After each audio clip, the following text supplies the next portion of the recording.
ဒီနေ့အိမ်မှာအစုံတုပ်လေးတုပ်စားပါမယ်ဂျပန်မှာတော့မြန်မာပစ္စည်းတွေလိုချင်နေဆိုရင်တာကာတာနော်ဘာဘာစတေရှင်နာမှာရှိရဲ့မြန်မာဆိုင်တွေကိုပြေးရတာပဲအိမ်ထဲမှာကိုလိုချင်တဲ့ပစ္စည်းတွေတောင်းဝယ်ကြတယ်ဒါတော့မကြီးသေးရွေးနေရပါတော့အစီပါရွင်ကောင်းမလားစီမပါရွင်ကောင်းမလားနဲ့ရွေးနေရပါတခြားပစ္စည်းတွေလည်းရှာနေပါတယ်ဒါတော့တိုးဘူးလို့ဖို့ပဲမှုတ်ရွေးနေရဒီမှာပြီးတော့ငံပြားရေးပေါ့နော်ငံပြားရေးရှောက်ကြည့်ပြီးတော့နောက်ဆုံးတော့ဘူးသေးတာလေးပဲယူခဲ့ပါတယ်အိမ်မှာငံပြားရေးကအသိ3-3ထားမရှိဘူးကဲအခုကိုလိုချင်တာတွေယူပြီးတော့ရှင်းနေပါပြီနေကြစိမစားရတာကြာတော့ point နေကြသေးအောင်ဝယ်ခဲ့သေးတယ်ကဲအခုစပြီးတော့ချက်ပြုတ်ပြင်ဆင်မယ်နော်ပဲပြားရှိရဲ့ခောက်ဆွဲရတော့ဂျပန်ဆိုင်ကပဲဝယ်လိုက်တာလာမန်ခောက်ဆွဲနဲ့တုံမယ်ပြီးတော့ပဲပင်ပေါက်ဈေးတက်တာတော့မယ်ဂျပန်မှာတခွားတီးရဈေးကြီးရဲ့ပြီးတော့ကြာစံထုတ်ကအိမ်မှာရှိပြီးသားငယ်တီးချက်မှုတ်ခရမ်းကျင်သည်ချက်သွန်အဖြူစီချက်သွန်အနီစီချက်အနောက်ကဘူးလေးကကြတော့ပဲငံပြားကြီးအနောက်အပစ်ပေါ့နော်ပဲငံပြားကြီးအပစ်ကလေးရှိရဲ့ပြီးတော့တိုးဘူးလုပ်ဖို့အတွက်ကလပ်ပဲအစိမ့်မှုန်လဲဝယ်လာတယ်ဒီဟာလေးပဲဝယ်လာလိုက်တယ်သူကအများကြီးပါတယ်မှုေးထက်3ဆလောက်ပါတော့ဈေးကတူလောက်ပဲပြီးတော့ဂေါ်ဖီရှိရဲ့ကော်ဖီကတချမ်းပေါ့နော်ဝယ်လာတယ်အာလူးဝယ်လာတယ်နောက်တော့ဒီကြွက်နှစ်ရွက်လေးလည်းအိမ်မှာရှိနေရတယ်ကြွက်နှစ်ရွက်လည်းထည့်ပြီးတော့တုပ်ပါမယ်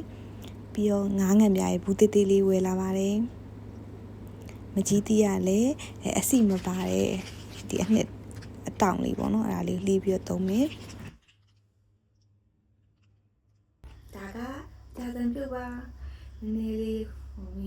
ငံပြားအနောက်နဲ့နေတာတွေငံပြားအနောက်ဒါကခောက်ဆွဲပြုတ်ဂျပန်ကလာမန်ခောက်ဆွဲပြုတ်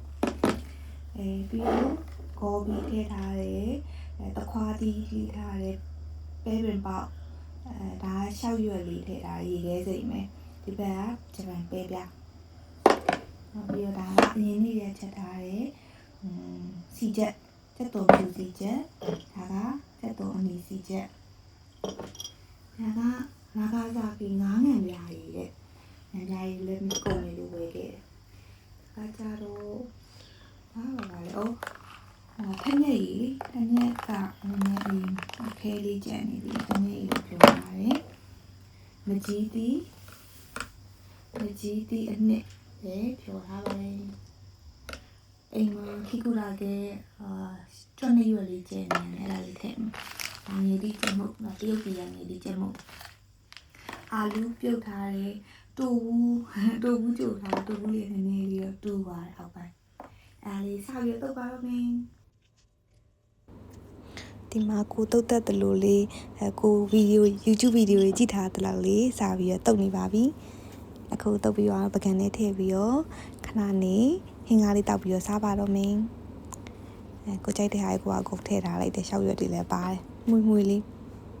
ဟင်းကားလေးလည်းတည်ထားတယ်ဟင်းကားပဲပင်ပေါက်ရဲ့ခရမ်းကျင်သီးရဲ့နဲ့တည်ထားတာအပြင်မှာနှင်းကြနေရဆိုဟင်းကားပူလေးတောက်ပြီးတော့စားပိန်ဒီလိုတပွဲဖြစ်လာဖို့အတွက်ဘယ်လောက်ကုန်လဲဆိုတာတွက်ကြည့်ရထားတယ်ဂျပန်မှာပေါ့နော်ဒီလိုအစုံတုပ်တပွဲတုပ်စားမယ်ဆိုရင်2200လောက်ကုန်နေကိုယ်မှာစားဖို့လေမြန်မာငွေနဲ့ဆို93,200ကျပ်